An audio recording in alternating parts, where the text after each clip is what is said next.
Pozdravljeni, moje ime je Teja in za vas berem tarot karte. Oziroma, jaz rada rečem, da berem pravzaprav energije, tarot karte pa uporabljam kot pripomoček, s katerimi vse te energije, misli, občutke in vizije lažje pretvorim v besede. V Sloveniji in tudi po svetu še vedno prevladuje veliko negativne stigme okrog tarot kart. In jaz sem se odločila, da bom to počasi začela spreminjati in vam tudi razkrivati ta čudoviti svet, ki ga tarot karte skrivajo v sebi.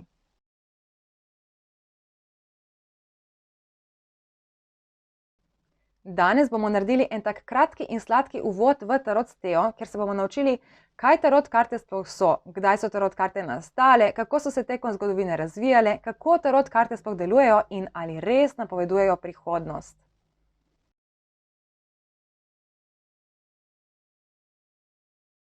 Torej, kaj so tarot karte? Tarot karte so pravzaprav namizna igra, tako kot katerakoli druga igra z vsemi drugimi kartami. Gre pa za igro naključij, intuicije, domišljije in povezovanja slik in pomenov kart z nekimi resničnimi situacijami. Ta igra nam ponuja možnost pogledati na določene situacije iz povsem drugačnih perspektiv, s pomočjo katerih lahko najdemo nove in inovativne rešitve za premagovanje ovir in problemov iz vsakdanjega življenja. Tudi življenje je pravzaprav igra. Igra izbire odločitev, soočanja s čustvi, iskanja novih poti ter kreiranje svojega življenja.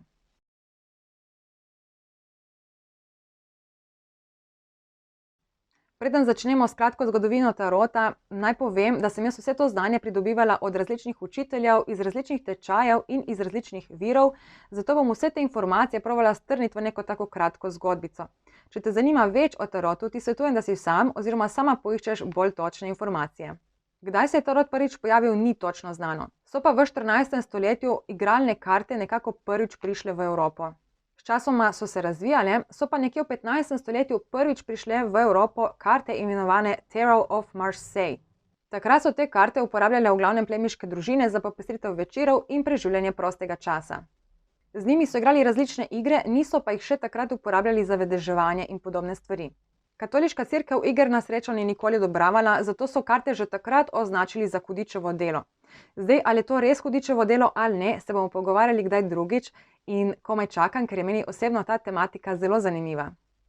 Prvi, ki je tarot karte začel uporabljati za vedeževanje, je bil Jean-Baptiste Alliot, ki je v 18. stoletju tudi napisal svojo knjigo na to tematiko. On je s temi kartami začel ljudem napovedovati prihodnost.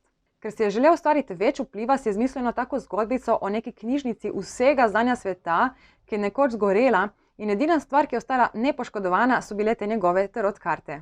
Konec 19. stoletja je karte dobil v roke gospod z imenom Arthur Edward Waite, ki ga je zelo zanimal misticizem. On je bil prvi, ki je na novo zasnoval tarot, Pamela Colman Smith pa mu pomagala pri izrisu ilustracij.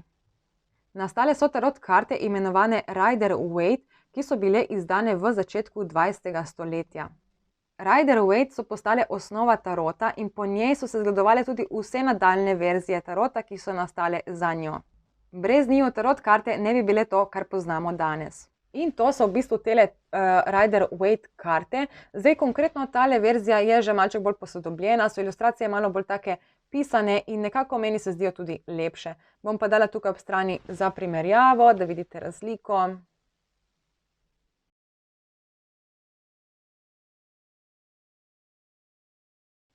Dajmo si zdaj pogledati, kako tarot karte sploh delujejo. In da bi to lahko bolje razumeli, si moramo pogledati 3 različne vidike. Prvi vidik je psihološki vidik. Pri tem vidiku se gre za to, da kadar vidiš neko določeno karto, prizor, ki je narisan na njej, preslika še neko resnično situacijo iz življenja. In to ti v bistvu omogoči, da si neko situacijo ogledaš iz povsem nove in drugačne perspektive. Za branje kart ti ni potrebno biti jasnoviden, pomembno pa je, da poleg pomenov določene karte uporabljaš tudi svojo intuicijo. In to nas pripelje do drugega vidika. Torej, drugi vidik je intuicija.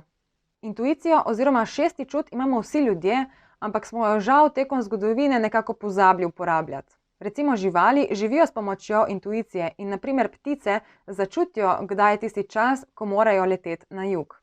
One ne potrebujejo telefona, da jim pove, kateri datum je in kdaj točno je pravi dan, da se odpravijo na pot. In tukaj tudi jaz vidim problem, zakaj smo kot ljudje pozabili uporabljati intuicijo in naš šesti čut. Potem, kar sem jaz opazovala, smo nekje z razvojem industrijske revolucije, ki se je začela v 18. stoletju, dobivali v življenje vse več novih informacij, novih znanj in novih tehnologij. Temu so kasneje sledile še nove oddaje, internet in seveda pametni telefoni. Intuicije nam praktično ni bilo več treba uporabljati. Informacije smo večinoma iskali iz drugih virov. Najprej smo jih iskali recimo od soseda, od prijatelja, potem kasneje od kakšnih ljudi, ki so bili bolj izobraženi, bolj izkušeni in nazadnje seveda na internetu in na pametnih telefonih, ki jih imamo ves čas nekje v bližini sebe. Eden od takih primerov bi bil recimo vreme.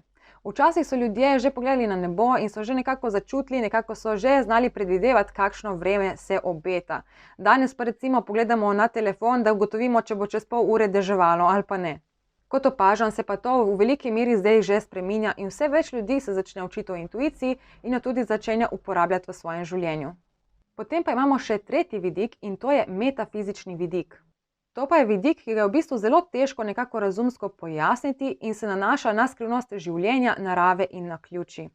Gre se za to, da mi v bistvu ves čas manifestiramo v svoje življenje določene informacije in določena znamenja, ki so v skladu s trenutno vibracijo, ki jo nosimo v sebi.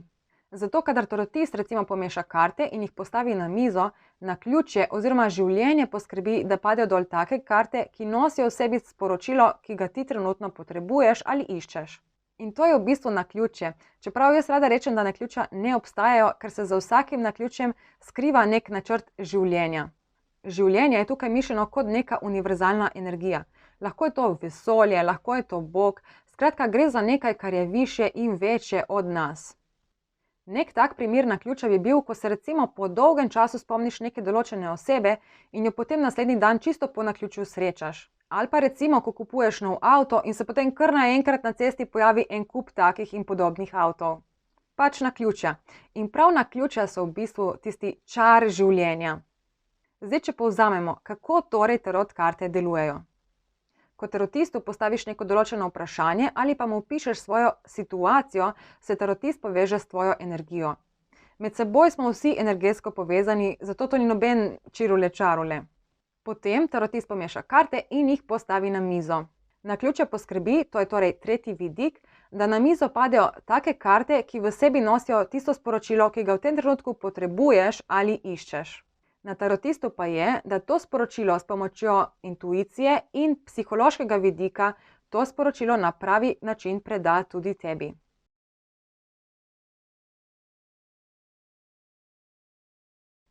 Dajmo zdaj ugotoviti, ali tarot karte res napovedujejo prihodnost. Moj odgovor je da. Tarot karte seveda napovedujejo prihodnost, ampak jaz vidim problem v tem, da so tarot karte v bistvu veliko več kot le napovedovanje tvoje prihodnosti. Jaz verjamem, da si prihodnost kreiramo sami, zato v bistvu v nekem napovedovanju prihodnosti ne vidim nekega velikega smisla. In prav iz tega razloga jaz zase trdim, da nisem vedeževalka, ampak sem svetovalka. Jaz tarot karte uporabljam zato, da ljudem pomagam neko določeno situacijo predstaviti iz drugačne oziroma višje perspektive in jim tako omogočim, da lažje razumejo, kaj se dogaja, zakaj se to dogaja in kakšne so možnosti za naprej. Potem rada pogledam tudi, kaj lahko pričakuješ, če izbereš opcijo A, če izbereš opcijo B, kje so nevarnosti, kje so ovire in kje so skrite priložnosti. Torej, po mojem mnenju so tarot karte veliko več kot neko nesmiselno napovedovanje prihodnosti.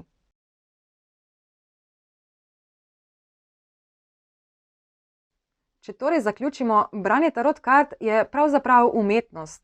Kadar tarotist bere tarot karte, ti pravzaprav pomaga narisati neko sliko tvoje situacije. Lahko bi tudi rekli, da so tarot karte kot tipke na klavirju.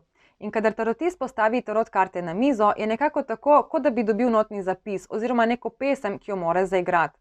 Kako bo nek tarotist zaigral to pesem, pa je v bistvu odvisno od tega, kakšen tarotist sploh je.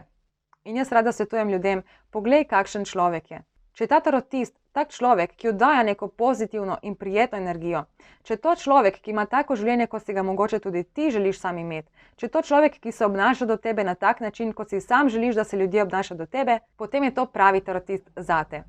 Če pa je to nek tarotist, zaradi katerega so v bistvu tarot karte dobile to negativno stigmo vedeževanja, šloganja in vraževerstva, potem je po mojem mnenju v bistvu ta tarotist samo nekdo, ki ali išče denar, ali išče šov, ali pa išče pozornost.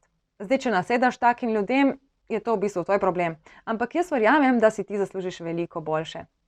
Zato te vabim, da se mi pridružiš na kanalu Tea Tarot, ker bomo skupaj odkrivali te skrite zaklade tarota in si skupaj ustvarjali lepše in bolj pozitivno življenje. Čau, čau!